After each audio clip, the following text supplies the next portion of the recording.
भारत की spy satellite की तरफ से अभी चाइना और पाकिस्तान की मिलिट्री बेसेस के ऊपर नजर रखा जा रहा है। भारत को मिलने वाले राफेल जेट कल सुबह फ्रांस से उड़ान भरने वाले, लेकिन फ्रांस से भारत आते वक्त इनको थोड़े मुश्किल का सामना करना पड़ सकता है।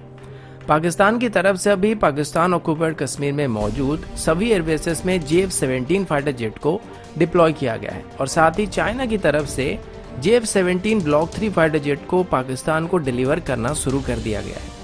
भारत अभी श्रीलंका की नेवी को ट्रेनिंग देने वाला है और साथ ही रशिया की तरफ से अभी चाइना को S-400 सिस्टम की मिसाइल को देने के लिए इनकार कर दिया गया है। नमस्कार दोस्तों, मेरा नाम है अंशुमन नायक और आप सभी का बहुत बहुत स्वागत है इंडियन डिफेंस न्यूज की डिफेंस टॉक सीरीज में। तो चलिए देर न करते हुए आज की वीडियो शुरू करते हैं।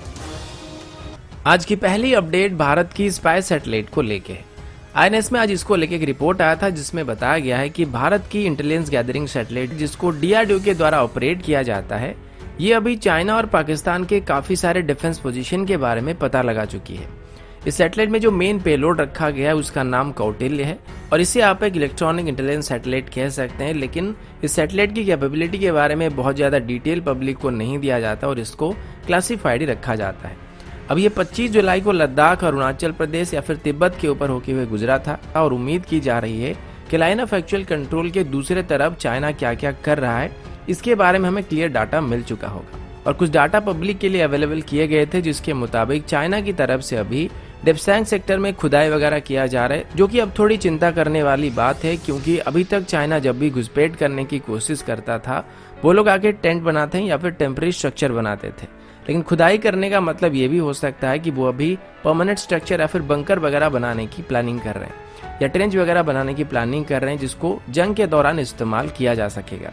इसके साथ ही हमारी radar reconnaissance satellite RISAT 2B-R1 Friday को चाइना की जिबूती नेवल बेस के ऊपर से होते हुए गुजरा था और उसके मुताबिक जिबूती में अभी चाइना के 3 वॉरशिप मौजूद हैं। वहीं पर EMI-SAT की तरफ से भी 11 जुलाई को पाकिस्तान की जिन्ना नेवल बेस के ऊपर नजर रखा गया था, जो कि अभी पाकिस्तान की नेवल बेस है, लेकिन यहाँ पर चाइनीज सबमरीन है ऐसा डाउट किया जा रहा है। और इंटेलिजेंस रिपोर्ट के मुताबिक चाइना और पाकिस्तान भारत के साथ विंटर सीजन में एक 2 तरफा जंग छेड़ने की प्लानिंग कर रहे हैं।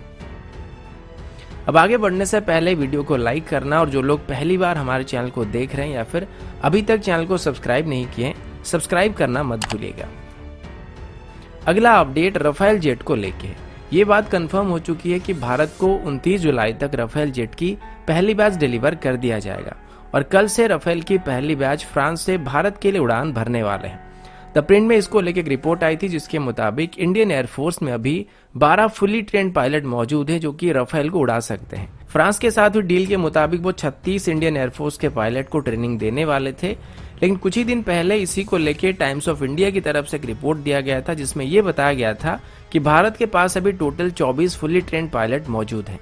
लेकिन यहाँ पर द प्रिंट और टाइम्स ऑफ इंडिया दोनों की रिपोर्ट आपस में मेल नहीं खा रही है। इसकी वजह शायद ये हो सकता है क्योंकि फ्रांस में अभी सेकेंड बैच के इंडियन एयरफोर्स के पायलट्स की ट्रेनिंग पूरा हो चुका था, लेकिन अभी तक वो भारत नहीं आए हैं। पर यहाँ पर अगर द प्रिंट के रिपोर्ट के बारे में बात किया जाए तो भारत को 5 राफेल 29 जुलाई तक कंफर्म मिलने वाली है, लेकिन ये 6 तक भी हो सकती है क्योंकि टोटल 8 राफेल जेट अभी तैयार हैं, जिनमें से पहले 4 को सर्टिफिकेशन मिल चुकी है और ये पहले बैच में हमें डिलीवर होने वाले थे,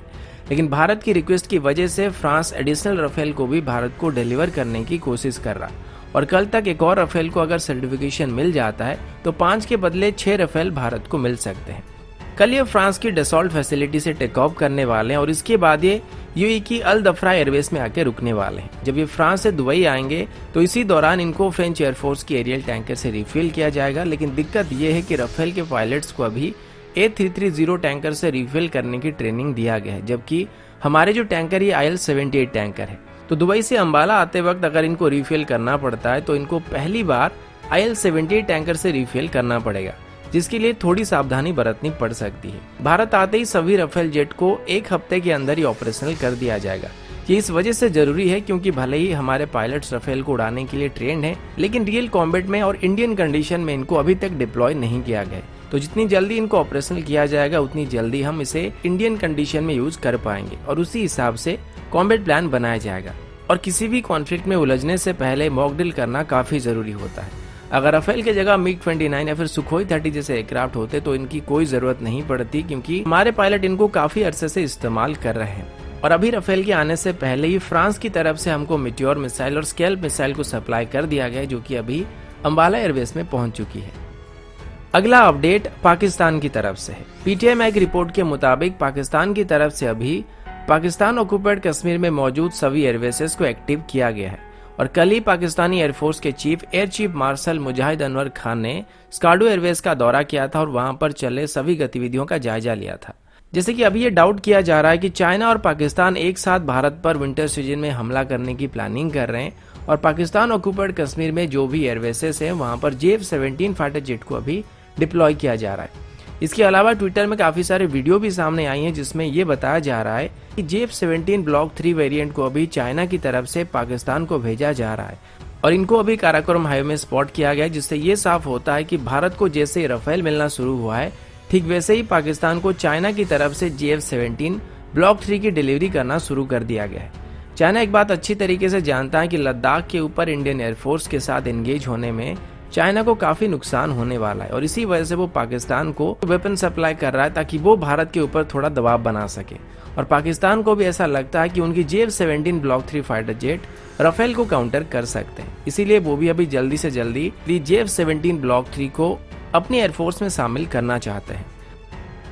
अगला अपडेट भारत और श्रीलंका को लेके है। जैसे कि अभी श्रीलंका में चाइना काफी एक्टिव हो चुकी है और ऐसा संदेह किया जा रहा है कि श्रीलंका की कोलंबो पोर्ट से भारत को अभी हटाने की साजिश किया जा रहा है और ये कोई छोटी मोटी प्लान नहीं है, क्योंकि इसमें चाइना अभी श्रीलंका की सभी पॉलिटिकल पार्टी को अपने तरफ करने की कोशिश कर रहा है। इसी बीच कल भारत की तरफ से श्रीलंका में अपनी डिप्लोमेटिक पकड़ को बनाए रखने के लिए $400 मिलियन की करेंसी स्वैप पैकेज ऑफर किया गया था और आज इंडियन नेवी की तरफ से श्रीलंका को किसी भी तरह के असिस्टेंस और सपोर्ट प्रोवाइड करने का ऑफर दिया गया है। हमारे navy chief admiral Karambir Singh की तरफ से आज श्रीलंका के newly appointed naval chief vice admiral Prashant लुगने को आज बधाई दी गई है और फ्यूचर में जॉइंट ऑपरेशन लॉन्च करने का ऑफर भी दिया गया है। बदले में श्रीलंका के नेवी के चीफ ने भी भारत से श्रीलंकन नेवल स्टाफ को ट्रेनिंग प्रोवाइड करने के लिए रिक्वेस्ट किया गया है और दोनों ही नेवीज के बीच अभी मजबूत कोऑपरेशन को बनाए रखने की उम्मीद किया जा रहा है। अगला अपडेट चाइना की तरफ से है। दोस्तों, जब से भारत और चाइना के बीच लद्दाख में तनाव बढ़ा है तब से भारत का जो सबसे बड़ा चिंता का विषय है वो चाइना के S-400 सिस्टम रहे हैं, क्योंकि इनकी वजह से इंडियन एयरफोर्स के फाइटर जेट को काफी मुश्किल का सामना करना पड़ सकता है। यह भी दुनिया की सबसे बेहतरीन एयर डिफेंस सिस्टम है। हालांकि भारत ने भी इसके लिए ऑर्डर प्लेस किया है, लेकिन ये अभी तक भारत को डिलीवर नहीं हुए हैं। लेकिन चाइना को S-400 सिस्टम की पहली बैच रशिया की तरफ से डिलीवर कर दिया गया है और चाइना अभी इनको तिब्बत में डिप्लॉय कर रखा है और अगर इंडियन एयरफोर्स की तरफ से तिब्बत में घुस के चाइना की किसी भी एयरबेस के ऊपर स्ट्राइक करने की कोशिश की जाती है तो हमारे एयरक्राफ्ट के लिए काफी खतरा बन सकते हैं। लेकिन अभी एक अच्छी खबर है और वो ये है कि रशिया की तरफ से अभी चाइना को S-400 सिस्टम की मिसाइल को सप्लाई करने के लिए मना किया गया है, यानी कि अभी रशिया चाइना को S-400 सिस्टम से फायर होने वाले मिसाइल नहीं देने वाला है। और ऐसा भी सुनने को मिला है कि पिछले 5 महीनों से हालांकि चाइना को S-400 सिस्टम डिलीवर किए जा चुके हैं, लेकिन रशिया इनकी मिसाइल को चाइना को नहीं दे रहा है और उनको होल्ड पर अभी रख दिया गया है। रशिया का कहना है कि इनकी इस्तेमाल करने के लिए चाइना को सबसे पहले अपने ट्रूप्स को रशिया भेजना पड़ेगा, जहां पर उनको ट्रेनिंग दी जाएगी और S-400 सिस्टम को डिप्लॉय करने से पहले भी रशिया को इन्फॉर्म करना पड़ेगा और S-400 सिस्टम के साथ रशियन ट्रूप मौजूद रहेंगे। अब ये अपडेट आने के बाद ऐसा लग रहा है कि चाइना की तरफ से बॉर्डर में जो S-400 सिस्टम को डिप्लॉय करने की बात की गई थी वो या तो एक दिखावा था या फिर चाइना के पास अभी बस कुछ लिमिटेड नंबर में S-400 सिस्टम की मिसाइल मौजूद है। यहाँ पर ऐसा लगता है कि रशिया भारत और चाइना के बीच बैलेंस को बनाए रखना चाहता है, क्योंकि उसे पता है कि अगर वो भारत को S-400 सिस्टम देने से पहले चाइना को दे देता है तो चाइना इसे भारत के खिलाफ इस्तेमाल कर सकता है। और रशिया भारत को कभी भी डिसअपॉइंट नहीं करना चाहता है, क्योंकि भारत के 70% से ज्यादा डिफेंस इक्विपमेंट रशियन ओरिजिन के हैं और हम सबसे ज्यादा मात्रा में जो वेपन है वो रशिया से इंपोर्ट करते हैं और साथ ही रशिया के साथ भारत का जो रिलेशन है वो काफी अच्छा है। एक और बात भी सामने आई है कि जब से चाइना और भारत के बीच फेसअप हुआ है तब से रशिया की तरफ से डिप्लोमेटिक तौर पर चाइना के साथ इस बात को दबाने के लिए बातचीत किया जा रहा है, लेकिन चाइना रशिया की बात नहीं सुन रहा है। और फिलहाल अभी रशिया की तरफ से अनिश्चित काल तक S-400 सिस्टम की मिसाइल की जो डिलीवरी है उसको चाइना के लिए पोस्टपोन करके रखा गया है। तो दोस्तों, अभी के लिए इतना ही। मिलता हूं आपसे अगले वीडियो में, तब तक के लिए जय हिंद, वंदे मातरम।